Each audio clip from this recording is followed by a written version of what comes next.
Au nom du Père, du Fils et du Saint-Esprit. Amen.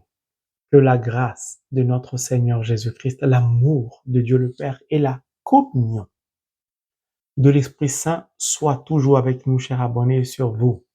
Et pour la première fois, regardez cette chaîne. Si vous y êtes, ce n'est pas un hasard.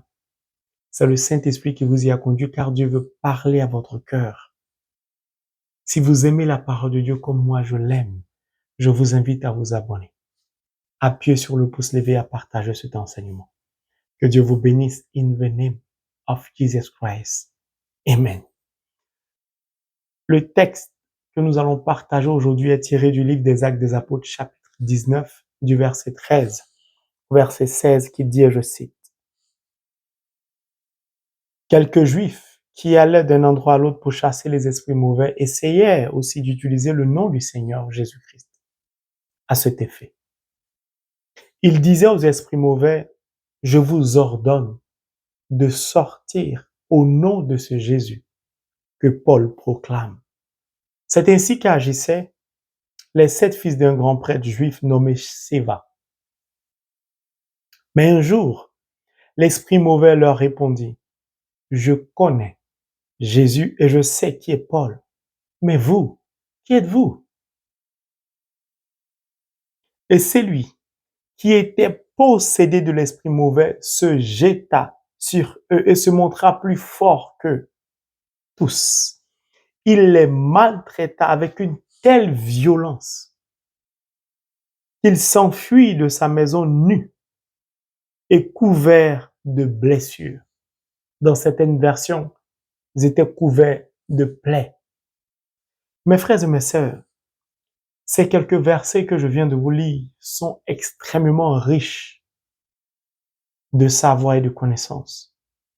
Mais aujourd'hui, je voudrais m'attarder sur le dernier verset, sur l'attitude qu'a eu l'esprit malin, l'esprit mauvais. Permettez que je puisse donc le reprendre. Et celui qui était possédé de l'esprit mauvais se jeta sur eux et se montra plus fort que tous. Il les maltraita avec une telle violence qu'il s'enfuit de sa maison nue et couvert de blessures. Parfois, nous devons marquer une pause lorsque nous méditons la parole pour essayer de comprendre la profondeur du but à atteindre des versets que nous lisons, des versets que nous parcourons, des versets que nous entendons.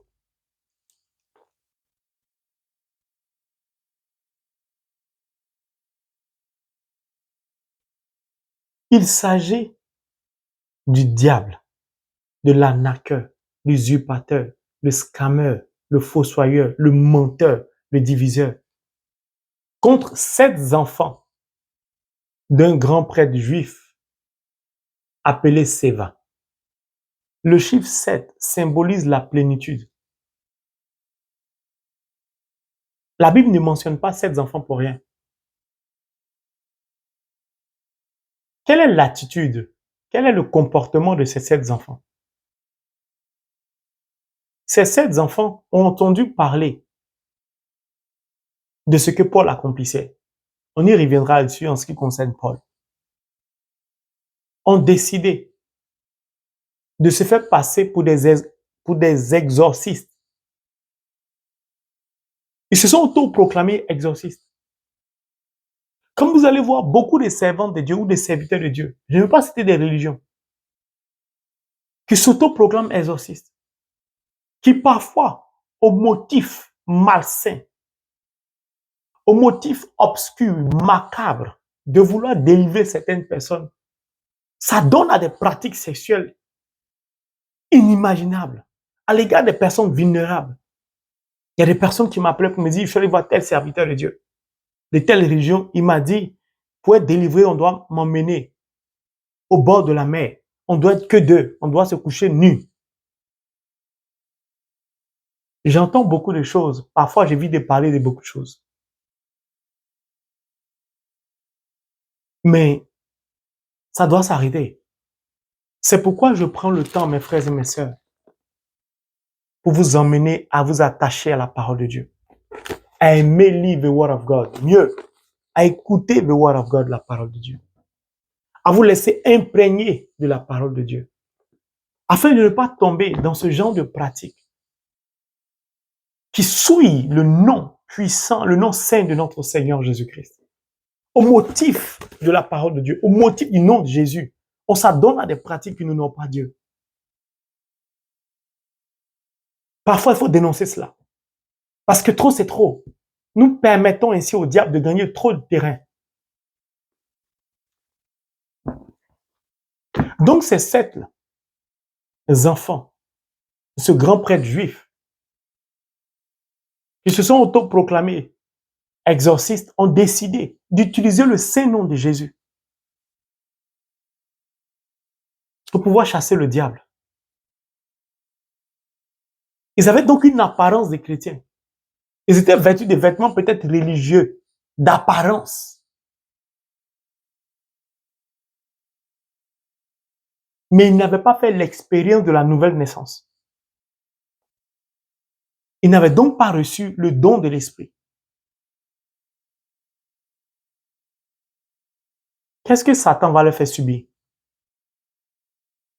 Satan va les frapper violemment. Ils vont sortir quasiment nus, c'est-à-dire sans vêtements, puis avec des blessures, avec des plaies. Et c'est là aujourd'hui je voudrais m'attarder en ce qui concerne cet enseignement. Le diable a réussi à les tabasser, à les faire sortir nus. Puis, des blessures, des plaies. Pourquoi? La nudité de ces 7 enfants qui symbolisent la plénitude de l'usurpation,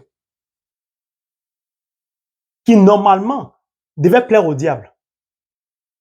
Mais même le diable refuse qu'on lui soutille son titre. Lui qui était un usurpateur, le diable qui était menteur, un scammer, un arnaqueur, un diviseur, n'ose pas accepter que ses agents puissent le surpasser. Aucun disciple ne peut se comparer à son maître, mais toute discipline accomplie deviendra maître. Or, les 7 enfants de Séva n'ont pas décidé d'accomplir la volonté du diable correctement. Ils ont décidé de devenir le diable. Or, le diable n'aime pas qu'on utilise, il n'aime pas qu'on usurpe son titre. Mieux, il ne supporte pas que quelqu'un vienne prendre sa place. Le diable, non. Même dans la méchanceté, le diable a des limites qu'il donne à ses disciples, à ses agents. Alors il pose la question, il dit, vous qui êtes-vous? Jésus, je le connais, Paul, je sais qui il est. Mais vous, les 7, là, vous êtes qui? Et là, ça devient intéressant. Pourquoi il demande qui êtes-vous? Parce qu'il n'arrive pas à les identifier comme enfants de Dieu. Le diable n'a pas peur de nous. Baptisé, confirmé, laisse-moi te dire, le diable n'a pas peur de toi. Non. Le diable n'a pas peur de nous. Je répète ça. Parce que beaucoup de chrétiens baptisés sont torturés par le diable. Ils pensent que parce qu'ils sont chrétiens baptisés, ça suffit. Non. Le diable a juste peur de l'Esprit de Dieu qui habite en nous. C'est tout. De par notre nouvelle naissance, qu'on appelle le sacrement du baptême, nous avons été revêtus du sceau de l'Esprit Saint. Par cet Esprit Saint qui nous revêt, nous sommes donc devenus enfants de Dieu. C'est ce qui effraie le diable en nous. Quand le diable nous regarde, s'il n'arrive pas à identifier la présence de l'Esprit de Dieu en nous, le diable peut se permettre de nous tabasser violemment. Il peut se permettre mais de laisser des cicatrices sur nous. Il peut se permettre de nous déshabiller et de nous mettre à nu. Le diable a donc dit aux enfants de Séva, vous avez revêtu des vêtements d'apparence religieux, de piété, alors que vous n'y êtes pas. Et le diable les regarde, il ne trouve pas dans ces 7 enfants la présence de la plénitude de l'Esprit de Dieu, c'est-à-dire les 7 esprits de Dieu. Le diable n'accepte donc pas que ceux qui ne sont pas enfants de Dieu, qui ne sont pas passés par une nouvelle naissance, ceux qui ne sont pas marqués du sceau de l'Esprit Saint, osent le défier. Non. Le diable dit, mais vous là, vous devez travailler pour moi. Comment vous pouvez vous opposer à moi? Alors que vous travaillez pour moi, vous êtes censé travailler pour moi. Vous êtes censé habiter sous mon toit. C'est moi qui suis votre patron. Le diable va donc affirmer son autorité sur eux. Baptisé ou confirmé, si tu as éteint le souffle en toi, si par ton comportement tu as chassé l'esprit, tu as la merci du diable.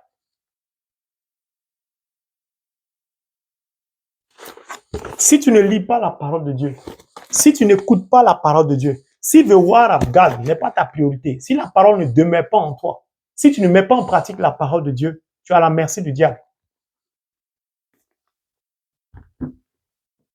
C'est pourquoi le diable arrive à t'humilier. Lorsqu'il les frappe les mains nues, c'est pour les humilier. Pourquoi? Le diable n'aime pas qu'on l'usurpe, c'est un usurpateur. Le diable voulait rappeler aux 7 enfants de Séva que vous m'appartenez, je peux faire de vous ce que je veux. Celui qui n'est pas pour le Christ est pour le diable. La nature a horreur du vide. Si tu as éteint le souffle en toi, s'il n'y a point de parole en toi, il n'y a donc point de lumière. Le diable ne peut pas identifier le Christ au travers de ta vie. Il peut donc détruire ta vie. Les 7 enfants de Séva n'ont pas souffert du diable parce qu'ils étaient issus d'une famille où on pratiquait l'idolâtrie. Parce qu'ils ne sont pas sujets à des pratiques mystiques.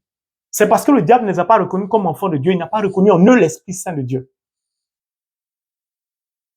Car quand on a l'Esprit Saint de Dieu, on a un comportement à avoir, on a une attitude à avoir. On a une manière de prier. Parce qu'eux, ils ont dit, ils ont été clairs. Ils ont dit, ils vont essayer de chasser au nom du Seigneur Jésus, comme Paul proclame. Ils n'ont pas connaissance de la parole. Ils ont entendu Paul prier, ils ont décidé d'essayer d'imiter Paul, sans savoir l'origine de la prière de Paul, qui est Paul, comment il s'est converti.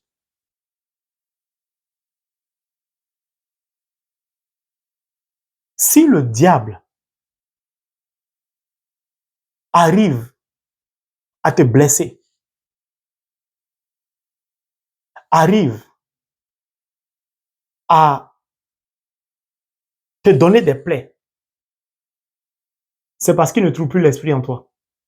Il ne te reconnaît plus comme enfant de Dieu. Même si tu veux chanter ton sacrement du baptême, c'est pas ça le plus important. Le plus important, c'est le jour de ton baptême, tu as reçu l'Esprit Saint. Qu'est-ce que tu as fait de cet esprit? Comment tu l'as entretenu?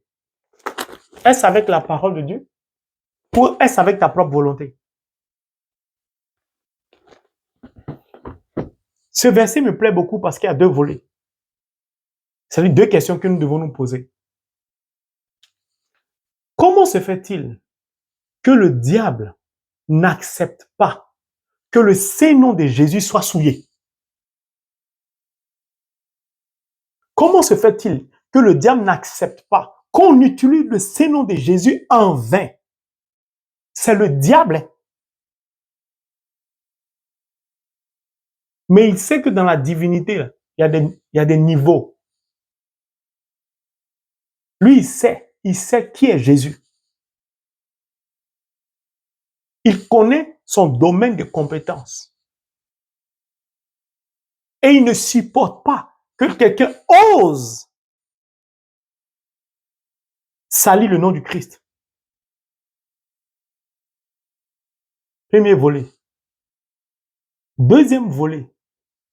Le diable essaie de nous faire comprendre indirectement, nous les baptisés, que si vous ne respectez pas le Saint-Nom de Jésus, si vous n'accordez aucune importance à la parole de Dieu, cette parole qui est esprit, cette parole qui est lumière, qui doit être en vous,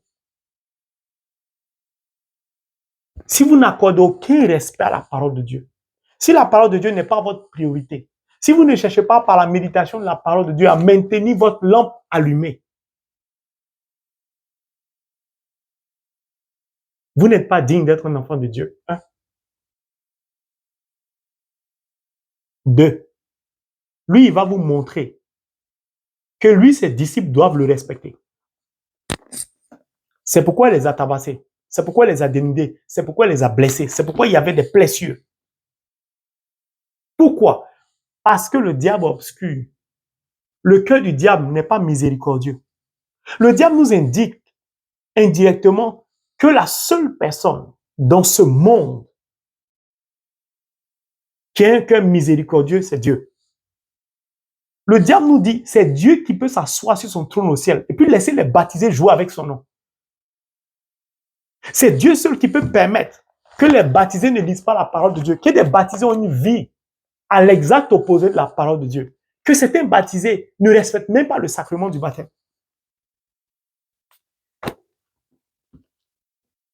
Le diable dit, Dieu lui, le miséricordieux, peut tolérer, mais moi, je ne vais pas tolérer. Si tu es parti te faire baptiser, tu es né de nouveau, respecte ton père. Si tu ne le respectes pas, moi, je vais te montrer qui je suis. C'est pourquoi vous voyez beaucoup de chrétiens baptisés être torturés par le diable. Beaucoup de chrétiens baptisés sont marqués de blessures, ont des blessures, c'est-à-dire sont dans des difficultés à n'en point finir, des blocages immenses, énormes. Parce qu'il n'y a point de parole en eux, il n'y a point d'esprit en eux, il n'y a point de lumière. Le diable n'arrive même pas à les identifier. Parce que quand le diable regarde Paul, il n'a pas peur de Paul. Il a utilisé Paul avant, qui était Saul de Tarse. Mais quand il regarde Paul, il sait que c'est Saul qui s'est converti, qui est devenu Paul. Puis il voit la présence de l'esprit en Paul. Sinon, il n'a pas peur de Paul. Il dit, waouh, je sais qui est Paul. Je reconnais que par la conversion de Paul, il est devenu enfant de Dieu. Puis il est revêtu de l'esprit. Il conforme sa vie à la parole de Dieu. Alors celui-là, je peux pas m'approcher de lui. Non. Puis, il dit, Paul a une autorité sur lui. Pas Paul en tant que Paul charnel. Paul en tant que Paul enfant de Dieu.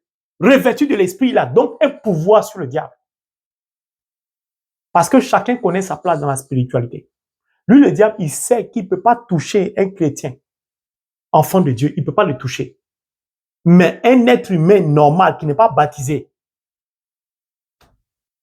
il peut faire de lui ce qu'il veut. Ou un baptisé qui a décidé d'abandonner l'esprit, c'est-à-dire qui a décidé d'abandonner la parole, le diable peut détruire sa vie comme il veut.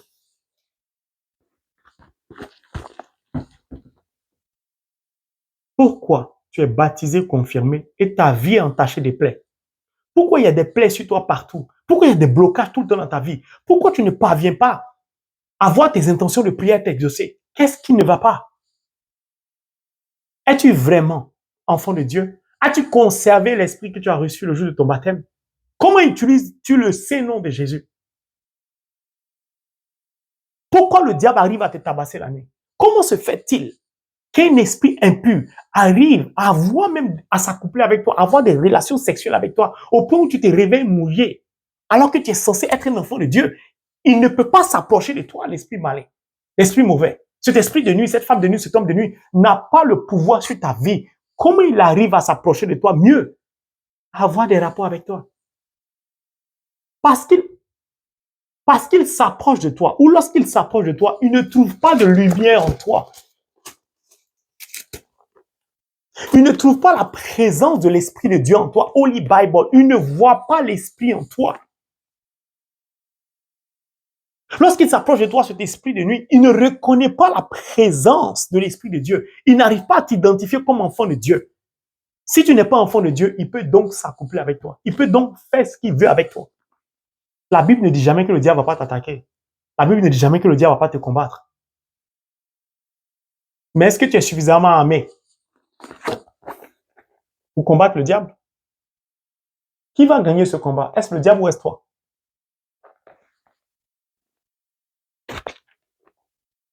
Padre Pio n'a jamais douté de ce qu'il allait gagner le combat avec le diable. Pourquoi le diable s'en prenait à lui? Parce qu'il sauvait les âmes.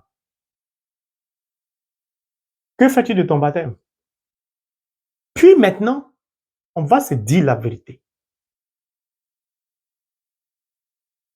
Vous savez, parfois, je fais des enseignements. Le Saint-Esprit, la semaine dernière, non, cette semaine, hier, en début de semaine, je faisais un enseignement, le Saint-Esprit n'était pas content. Mais il a fait sortir des paroles qui étaient véridiques, sincères, authentiques, pures, mais qui étaient dures. Je me suis incliné devant la face de Dieu. J'ai dit à Dieu, pardon. Cet enseignement, je ne peux pas le rendre public parce que ça va choquer beaucoup. C'est pourquoi je ne l'ai pas publié. Le Saint-Esprit était déchaîné, les paroles montaient. Je vais essayer de donner quelques exemples de ce que le Saint-Esprit m'a dit. Pour que Dieu sache que je lui ai promis que je vais dire un peu. Quand on décide de se faire baptiser, normalement, on est censé le faire volontairement. On devient enfant de Dieu. On est d'accord? Nous sommes enseignés par la parole, disciples, on devient apôtres, témoins par le baptême. Parce que nous sommes marqués du sceau de l'Esprit Saint. Nous devenons donc chrétiens. Je vais vous poser une question. À chacun d'y répondre. Être chrétien, c'est vivre comme le Christ. Le Christ n'est-il pas le Verbe incarné? N'est-il pas la parole vivante? Puis-je dire donc que je suis chrétien sans connaître la parole de Dieu? Sans lire la parole de Dieu? Si le Christ est mon berger, est mon maître à penser, qu'au travers de lui, je veux identifier ma vie, au travers de ses pensées, je veux reconnaître mes pensées, n'est-ce pas que la vie du Christ devient ma vie? N'est-ce pas que ma vie devient la vie du Christ? D'où est-ce que je ne connais pas la parole de Dieu? D'où est-ce que je ne lis pas la parole de Dieu? D'où est-ce que je ne peux pas habiter en la parole de Dieu? Et pourquoi est-ce que la parole n'habite pas en moi? Première question. Deuxième question. Le Christ, notre berger, notre modèle, avait-il des immeubles? Courait-il après des biens immobiliers, après des biens matériels? Cherchait-il à avoir des terrains? Cherchait-il à dormir dans un palace luxueux? Le Christ était-il à la recherche des billets de banque, à la recherche de l'or? Quelle était la priorité de notre Christ, de notre berger? C'est lui qui est notre maître à penser, au travers de qui nous voulons nous identifier. Quel était son mode de vie? C'est pourquoi nous sommes beaucoup de chrétiens à broyer le noir. Parce qu'on se fait appeler chrétien, mais avec une vie à l'exact opposé de la définition même du chrétien. Je ne parle même pas de la parole de Dieu. Je ne parle même pas de la parole de Dieu.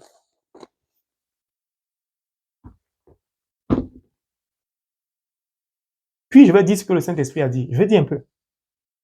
Disons-nous la vérité. Quand le diable rentre dans l'église, parce qu'il est déjà rentré dans l'église, moi je vous dis ça souvent, le diable est déjà entré à l'église. Il est dans l'église, il sévit, mais silencieusement, mais puissamment. Comment on peut comprendre, surtout dans les pays européens, en Europe, qu'on peut ouvrir une paroisse uniquement pour les messes de requiem, uniquement pour les messes d'enterrement, puis on les referme après? C'est que les gens qui habitent dans la province ne peuvent plus communier puisque l'église est fermée, ne peuvent pas aller se recueillir au tabernacle. Expliquez-moi pourquoi et comment cela peut exister.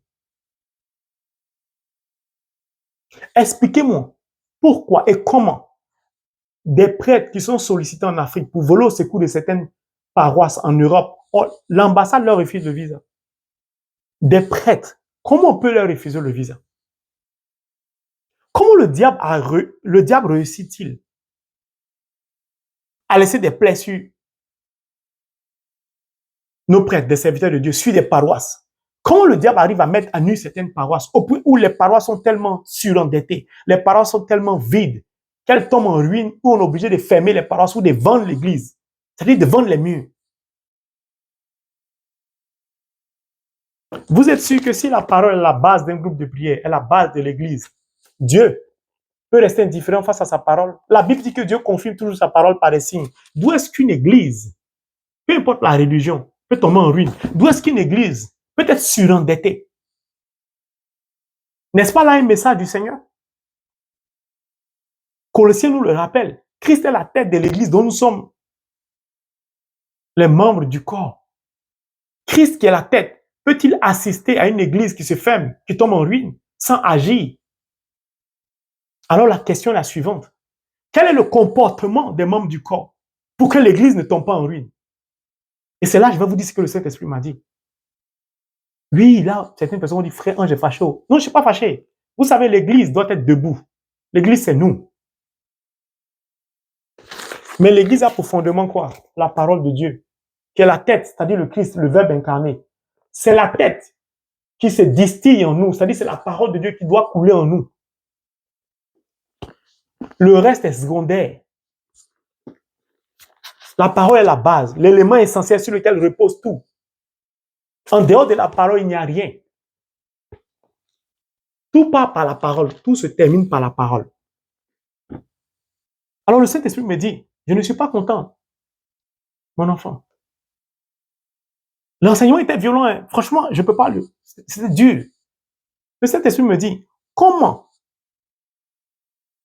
tu peux être responsable d'un mouvement sur une paroisse ou dans ton église?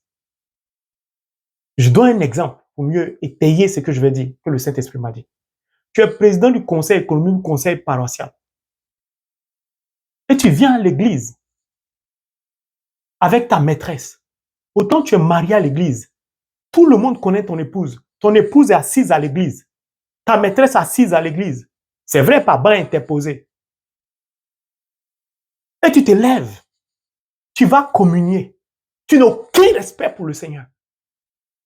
Tu n'as aucun respect pour la parole de Dieu. Aucun.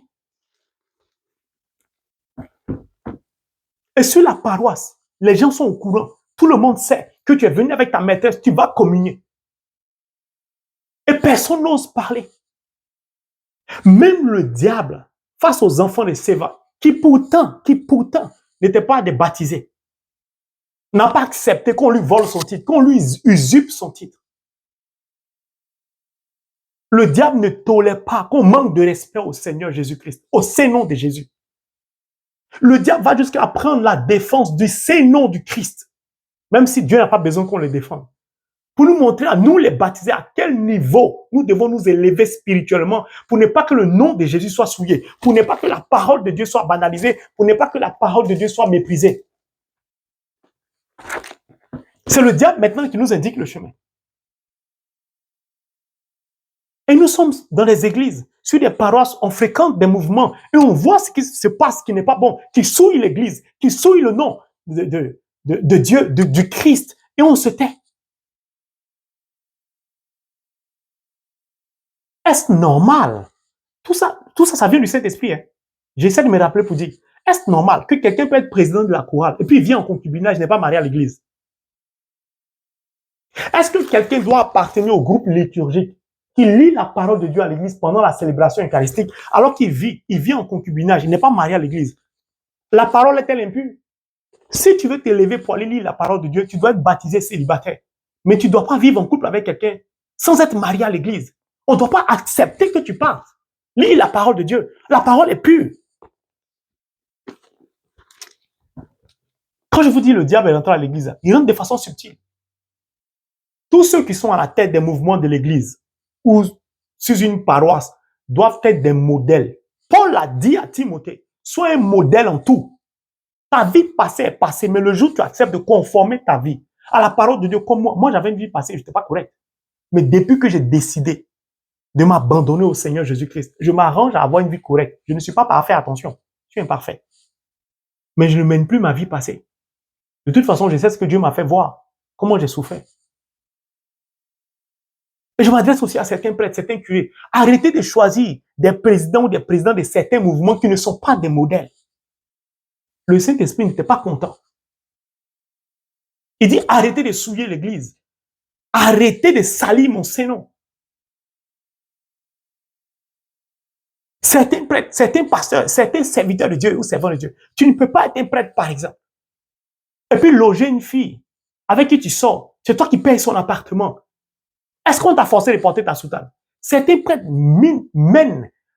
vivent leur sacerdoce avec beaucoup de respect à l'égard de Dieu, avec beaucoup d'humilité et avec joie et amour. Et quelques brebis égarées viennent souiller le nom de ces prêtres, viennent souiller le nom du sacerdoce, viennent salir le sacerdoce des prêtres. Et nous sommes témoins de ces situations et on se tait. C'est pourquoi ces gens des prêtres-là, le gars il prie pour toi, tu ne peux pas guérir. Tu rentres à l'église avec tes problèmes, tu en reçois avec tes problèmes. Parce qu'on ne peut pas parler. Je ne dis pas de dénoncer les gens à la délation, non. Mais quand vous êtes à la tête de l'église, vous ne pouvez pas vous comporter d'une manière vulgaire à l'église. Arrêtons de souiller le nom de Dieu. Arrêtons de salir la parole de Dieu. Tu t'en vas doter une fille, pourquoi? Tu as le droit de marier une fille, pourquoi tu la dotes? Et ça, on ne peut pas parler, pourquoi? Moi, il y a beaucoup de personnes qui me parlent depuis des années. Il y a des choses que le Saint-Esprit me montre, Dieu me montre, ce qui se passe, comment certains pasteurs se comportent à l'église, comment certains prêtres se comportent, comment certains bishops se comportent. Mais je dis au Saint-Esprit, ah, là, ce que tu m'as montré est fort. Là, Si tu es président de quête, regardez, la quête, n'est-ce pas que nous donnons à Dieu? Et n'est-ce pas que pendant la célébration eucharistique, on porte le panier jusqu'à l'autel pour le déposer parfois? Bon, c'est vrai que parfois, ici aux États-Unis, en Europe, on prend et puis on s'en va. Mais en Afrique, où on était, en général, en France, souvent, on porte le panier de quête. Après la quête, et on s'avance vers l'autel. On dépose le panier à l'autel. Pourquoi? On va présenter l'offrande à Dieu. Bon, tu es présidente des quêteuses, par exemple. Et tu viens en concubinage, tu n'es pas marié. Et c'est toi qui portes le panier de l'offrande devant l'autel. Et puis on accepte, on ne doit pas accepter ça. Je ne parle pas des quêteuses, non. Si tu es président des quêteuses, la personne qui doit porter le panier devant l'autel, si elle n'est pas présente, qu'elle fait partie du monde, on ne doit pas accepter qu'elle porte l'offrande devant la face de Dieu, devant l'autel. Car si cet autel-là, le corps et le sang de Christ seront consacrés, vont devenir le corps et le sang de Jésus. Et toi, tu vas porter l'offrande devant la face de l'Éternel en étant dans l'impureté. Je ne suis pas là pour juger, je suis là pour parler de la parole de Dieu. Si tu es membre d'une chorale, ça, ce n'est pas grave. Ce n'est pas grave. Mais le président de la chorale, le maestro, ne peut pas vivre en concubinage. Soit tu es baptisé célibataire ou tu es marié à l'église. Pourquoi? Parce que nos enfants, nos petits frères, nos enfants, nos neveux de 20 ans, 30 ans, quand ils observent ceux qui sont à la tête des mouvements dans l'église ou sur les paroisses, ils sont déçus. Ils se disent qu'il n'y a plus de modèle. Ils ne savent plus maintenant quels sont les repères. Vice-président ici. Il y a des gens, vous entendez les titres sur les paroisses ou à l'église. Vous avez l'impression qu'ils ont un bureau au Vatican.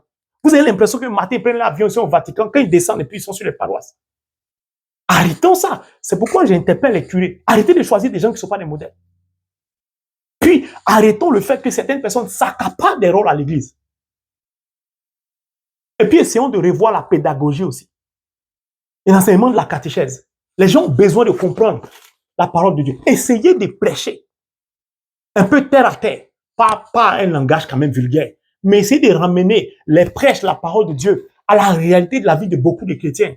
Moi, j'entends beaucoup de choses. Il y a des gens qui sortent de l'église, n'ont rien compris de l'évangile. Moi-même, je vous dis ici aux États-Unis. Parfois, je suis assis à l'église. Quand le prêtre, il fait, d'ailleurs, mon anglais a mi-chemin, donc mon anglais est dans la matin, dans le brouillard. Parfois, on finit, je dis à mon épouse, mais est-ce que tu peux me traduire un peu? Elle dit, mais moi-même, je n'ai rien compris. Parce que ce qu'il a dit, je ne comprenais pas où il m'envoyait. Je dis, mais si toi, tu comprends anglais, tu parles, tu ne peux pas me traduire. Moi, elle dit quoi? Elle dit, ah, mon mari, mais comme toi, tu enseignes, tu peux me dire un peu. Bon, comme j'ai entendu au moins le verset, j'ai reconnu un peu le verset, je peux lui expliquer.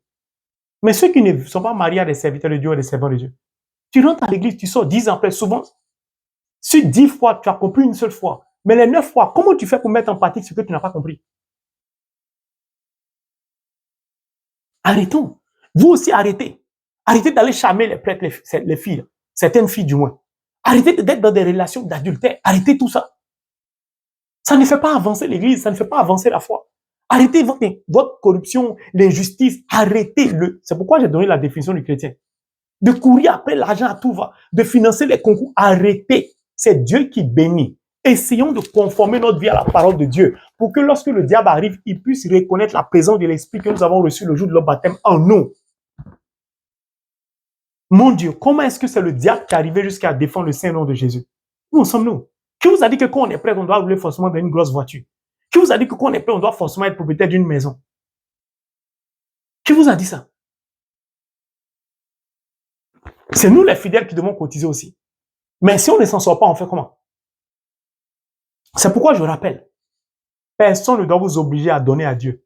L'offrande, l'aumône, la dîme, c'est l'Esprit Saint qui suscite ça en nous. Quand le Saint-Esprit est fâché, il me parle, vous ne savez pas que ça fait mal à l'oreille. C'est en train de faire un enseignement, et puis le Saint-Esprit laisse l'enseignement et commence à dénoncer beaucoup de choses à l'église.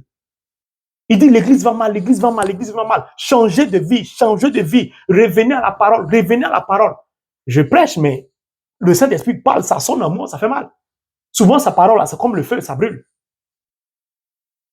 Donc, je vous interpelle, vous qui êtes sur les paroisses, vous êtes responsables. Commencez à appeler le curé pour lui dire, voilà, tous ceux qui sont à la tête, qui sont présidents, voici, lui, là, il vient à une maîtresse, celle-là, elle vient en concubinat, la présidente, ou bien celui-là, celui-là. Changez-les. Comme ça, ceux qui sont membres de la chorale, qui ne sont pas encore mariés, auront envie de se marier.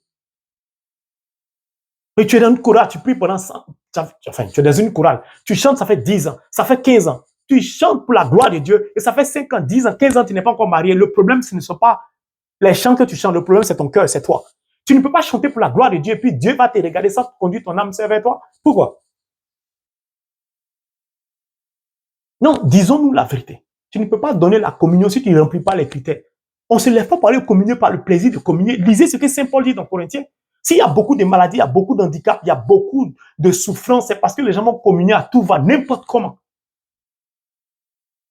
Tu dis à la fille d'aller avorter. Tu finis de lui dire d'avorter, puis toi, tu viens communier. C'est quoi ça? Tu pousses les enfants déjà à aller avorter. Et puis le dimanche, tu es assis à l'église, tu es en communier. Tu es dans quel rôle là? Arrêtons tout ça. Arrêtons. Tu es parti coucher avec ta maîtresse. Tu sais que tu n'es pas marié. Tu es célibataire. Et le week-end, tu es allé coucher, samedi soir, tu es allé coucher avec une fille qui n'est pas la femme que tu vas épouser. Tu as attrapé une petite fille, tu l'as blaguée, tu as couché avec elle. Et tu reviens rapidement là, tu t'es en communier. Comme si de rien n'était, comme si c'était normal. Ou tu t'en rapidement te confesser pour venir communier, puis tu recommences encore à être. On n'a plus de respect. Vous ne savez pas que le sacrement. Lisez ce que Padre Pio dit sur le sacrement de la réconciliation qu'on appelle la confession. Mes frères et mes sœurs, changeons de vie. Même le diable n'accepte pas qu'on usurpe son titre. Le diable, il dit tu peux mentir, tu peux faire les choses, mais sous son ordre. Tu ne peux pas vouloir l'égaler. Il va te détruire. Dieu est trop miséricordieux, il nous laisse beaucoup de choses. Mais faisons attention. Parce que nos prières, beaucoup de personnes ne veulent plus obéir à Dieu. On y reviendra dans un autre enseignement. Que Dieu, dans son infinie bonté, nous donne d'être remplis de son Esprit Saint. Afin que le diable ne puisse plus jamais défendre Dieu à notre place. Qu'il puisse reconnaître la présence de l'Esprit Saint en nous, reconnaître en nous que nous sommes enfants de Dieu. Pour la gloire de Dieu le Père. In the name of Jesus Christ. Amen.